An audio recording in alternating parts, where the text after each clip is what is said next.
कल्याणमध्ये मराठी कुटुंबाला झालेल्या मारहाण प्रकरणी मनसे अध्यक्ष राज ठाकरे यांनी संताप व्यक्त केलाय। आरोपीला कायद्याचा धाक दाखवा आणि सरकारला जमत नसेल तर मनसैनिक थैमान घालतील असा थेट इशारा राज ठाकरे यांनी दिलाय। कल्याण प्रकरणावर राज ठाकरेंनी पोस्ट शेअर करत सज्जड इशारा दिलाय। कल्याणच्या घटनेत कोणीतरी शुक्ला नावाचा माणूस होता। महाराष्ट्रात असे अनेक महाराष्ट्रद्वेषी शुक्ला गुप्तपणे राहत आहेत। मध्यंतरी गिरगावमध्ये घडलेली घटना असो की ही कल्याणमधली, प्रत्येक वेळेला हे असले महाराष्ट्रद्वेषी मराठी माणसाचा कणा तपासून बघत असतात आणि अजून तुम्हाला किती वाकवता येईल हे बघत असतात। ही जी महाराष्ट्रद्वेषींची नवीन पिल्लावळ इकडे गेले काही वर्ष वळवळायला लागलेली आहे, ज्यांचा डोळा इथल्या जमिनीवरती आहे, त्यांना वेळीच ठेचलं पाहिजे। अशी घटना घडली की सर्वांना महाराष्ट्र नवनिर्माण सेनेचे दरवाजे ठोठावायचे वाटतात, कारण तेव्हा खात्री असते की इतर पक्ष तुमच्या मदतीला धावून येणार नाही। मात्र मतदानाच्या वेळेला मात्र हाच मराठी माणूस इतर पक्षांच्या दरवाजावरती जाऊन टकटक करतो। मी स्पष्ट सांगतो की या कल्याण प्रकरणात आरोपींना अटक करा, ज्यांना कायद्याचा धाक काय असतो हे दाखवा, आणि जर सरकारला जमत नसेल तर मग महाराष्ट्र सैनिकांनी थैमान घातलं तर आमच्याकडे बोट दाखवू नका, असा इशारा राज ठाकरेंनी दिलाय। मुंबईतील गोरेगाव येथील आरे जंगलातील आणखी काही झाडं तोडण्याचा प्रस्ताव विचाराधीन आहे का अशी विचारणा न्यायालयानं सरकारला केली आहे। सरकारच्या वकिलांना आपली भूमिका मांडता यावी यासाठी खटल्यातील सर्व पक्षांनी आपलं म्हणणं फेब्रुवारीच्या दुसऱ्या आठवड्यापर्यंत न्यायालयाला सादर करावं असे आदेश सर्वोच्च न्यायालयाच्या खंडपीठानं दिले। सरकारी यंत्रणांमधील डेटा आणि गोपनीय माहितीला जास्त धोका निर्माण झालाय। विशेषतः सायबर गुन्हेगारांच्या टार्गेटवर सरकारी संस्था आणि कार्यालय असून मागील 5 वर्षात केवळ सरकारी यंत्रणांवरील सायबर हल्ल्यांमध्ये 138% वाढ झाली आहे।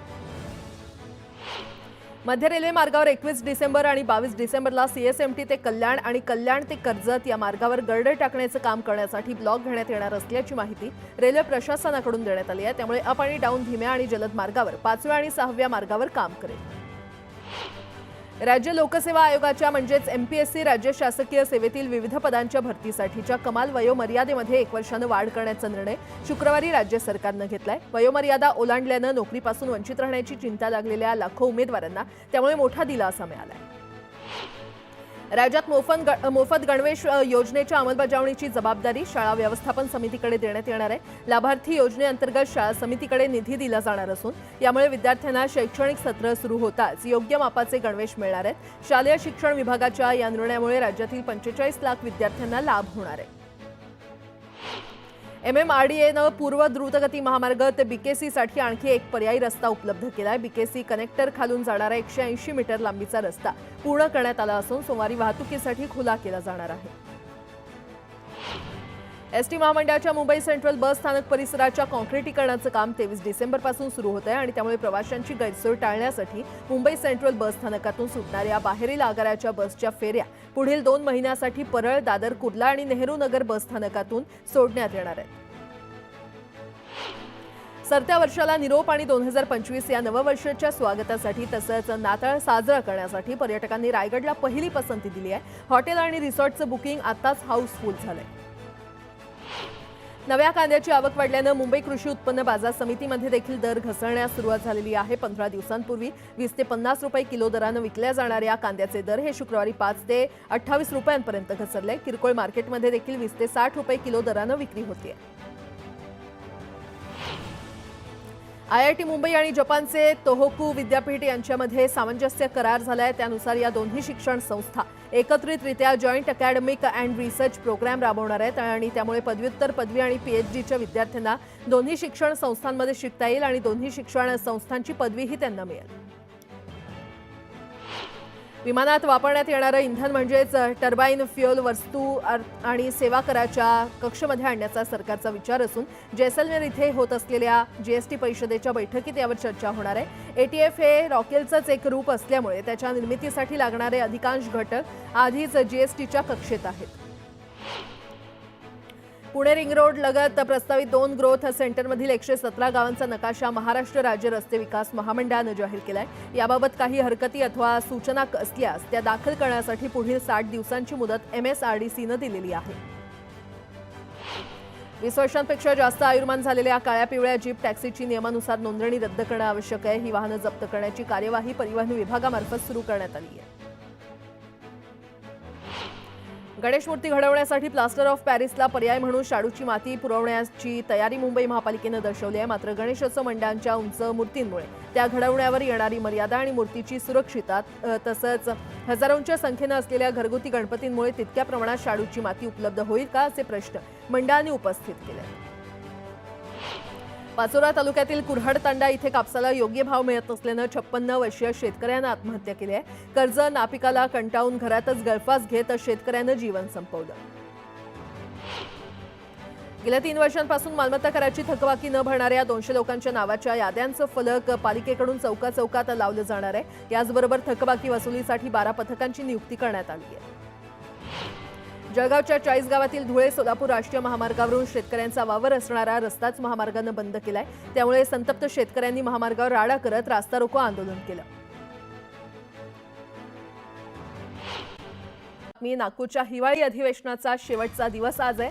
हिवाळी अधिवेशनाच्या आजच्या शेवटच्या दिवशी अंतिम आठवडा प्रस्तावावर चर्चा होणार आहे. काल विधानसभेत बीड आणि परभणीच्या मुद्द्यावरून मुख्यमंत्र्यांनी निवेदन दिलंय. दरम्यान अद्याप खातेवाटप झालं नसल्यानं खातेवाटप कधी होणार याकडे अवघ्या राज्याचं लक्ष लागलंय. दरम्यान खातेवाटपाच्या मुद्द्यावरूनही विरोधकांनी सरकारवर हल्लाबोल केला होता आणि त्यामुळे विरोधक आजही सरकारला घेणार असल्याची दाट शक्यता आहे.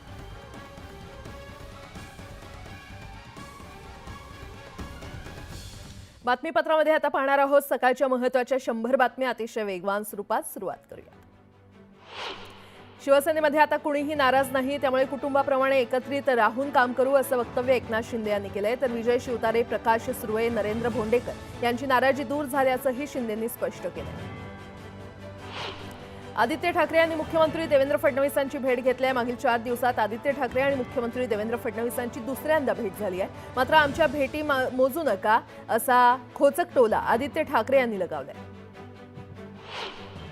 भारत जोडो यात्रेमध्ये अर्बन नक्षली संघटना असल्याचा गंभीर आरोप करण्यात आलाय. त्यानंतर नाना पटोले आक्रमक झाले. त्यांनी मुख्यमंत्री देवेंद्र फडणवीसांना पत्र लिहून संबंधित अर्बन नक्षली संघटनांची आणि त्यांच्या लोकांची यादी देण्याची मागणी केली आहे. बीड प्रकरण धनंजय मुंडेंना चांगलंच भोवण्याची शक्यता आहे. खातेवाटपाआधीच धनंजय मुंडेंना विरोधकांनी धारेवर धरलंय. धनंजय मुंडे विरोधकांच्या निशाण्यावर असल्यानं भाजपचं केंद्रीय नेतृत्व देखील नाराज असल्याची माहिती न्यूज 18 लोकमतला सूत्रांनी दिली आहे. कांद्यावरील निर्यात शुल्क पूर्णपणे काढण्यात यावं अशी मागणी खासदार निलेश लंके यांनी केली आहे. यावेळी त्यांनी संसद परिसरात आंदोलन देखील केलं. मंत्री पियुष गोयल यांची भेट घेऊन त्यांना यासंदर्भात लंकेंनी निवेदन दिलं. मंत्रिपदाची शपथ घेतल्यानंतर गुलाबराव पाटलांचं पहिल्यांदाच जळगाव जिल्ह्यामध्ये आगमन झालं. यावेळी ढोल ताशाच्या गजरात कार्यकर्त्यांकडून जंगी स्वागत करण्यात आलं. शेतकऱ्यांप्रमाणेच मच्छीमारांना नुकसान भरपाई देण्यात यावी अशी मागणी नवनिर्वाचित आमदार स्नेहा दुबे यांनी केली आहे.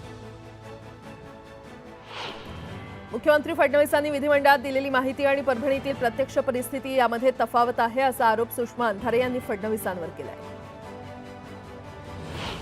संतोष देशमुखांची हत्या व्यवहारातून झाली आहे, त्यामुळे चौकशीतून सर्व सत्य बाहेर येईलच अशी प्रतिक्रिया धनंजय मुंडे यांनी दिली आहे. तर आरोपीला फाशीची शिक्षा देण्यात यावी अशी मागणी देखील धनंजय मुंडे यांनी केली आहे. कल्याणमधील मराठी कुटुंबाला मारहाण प्रकरणातील आरोपी अखिलेश शुक्ला पोलिसांच्या ताब्यात आहे. अखिलेश शुक्लानं आत्मसमर्पण केल्याची माहिती समोर येते. कल्याणमधील राड्या प्रकरणी अखिलेश शुक्लानं स्पष्टीकरण दिलंय. माझ्या पत्नीवर आधी हल्ला करण्यात आला असा आरोप शुक्लानं केलाय. तर आमची 5वी पिढी कल्याणमध्ये राहते आणि मी स्वतःला मराठी भाषिकच समजतो असा दावाही त्यानं यावेळी केलाय. कल्याणच्या सोसायटीमध्ये राड्या प्रकरणी 10 आरोपींपैकी 2 आरोपींना अटक करण्यात आली आहे. सुमित जाधव आणि दर्शन बोराडे या दोन्ही आरोपींचं नाव आहे. कल्याणमधील राड्या प्रकरणी नवीन अपडेट समोर आले आहे. अखिलेश शुक्लानं बोलावलेले गावगुंड हे इमारतीमध्ये घुसतानाचा नवीन सीसीटीव्ही पोलिसांच्या हाती लागलाय. कल्याणमधील राड्यानंतर राज ठाकरेंनी संताप व्यक्त केलाय. महाराष्ट्र द्वेषींची नवीन पिलावळ वळवळायला लागली आहे, त्यांना वेळीच ठेचलं पाहिजे असा हल्लाबोल राज ठाकरे यांनी केलाय. कल्याण प्रकरणावरून राज ठाकरे चांगलेच आक्रमक झालेत. आरोपींना तात्काळ अटक करा आणि सरकारला अटक करायला जमत नसेल तर मनसैनिक थैमान